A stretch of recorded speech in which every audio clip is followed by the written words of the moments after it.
The Bechdel Test's origins lie in a 1985 comic strip titled The Rule by the lesbian cartoonist Alison Bechdel. The comic criticizes Hollywood's utter lack of female characters and, by extension, the implied non-existence of lesbian characters in mainstream media. It lays out 3 rules. There must be 2 female characters. They must talk to each other, and what they talk about cannot be a man. These rules have inspired many variations of a test to see how diverse the cast of any given film is. But a movie, or anything else like a TV show or a book, passing or failing the Bechdel test gives very little insight into the quality of that work.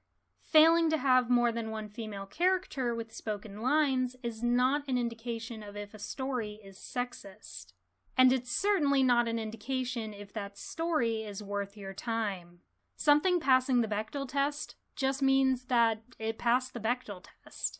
So when the Bechdel test is used to describe one single individual film or TV show or whatever, the Bechdel test is basically just shorthand for I was satisfied with the amount of female characters in this, or I wish this had more female characters.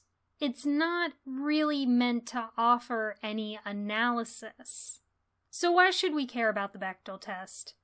If you examine the pass-fail rates of many movies over many years, a clear trend emerges, where the sheer quantity of female characters is dwarfed by the sheer quantity of male characters, and this gap widens once you start comparing characters with leading roles. And it's this trend that concerns people, because it's a symptom of a bigger issue. This trend of fewer female characters in movies is directly correlated to a trend of fewer women writing and directing those movies. The movie industry is heavily dominated by men, so there are very few opportunities for women to have creative influence over a film's story and characters. It's not as if women don't want to or don't have stories they want to put on screen. It's just that there's a lot of discriminatory hurdles in the way. This is how the Bechdel test is relevant regarding sexism, where not enough female characters on screen usually means there's not enough females behind the scenes. Except for anime. Despite less than 10% of anime directors being female, the majority of characters in anime are female. I think you could even argue a reverse correlation, where if men are directing and writing an anime, then that anime is more likely to include female characters, and vice versa. The Bechdel test is used to look at trends that can indicate a symptom of whether or not real-life women are being denied opportunities in the industries that create popular media. But unless that symptom is even present in the first place, you can't use it to detect the problem.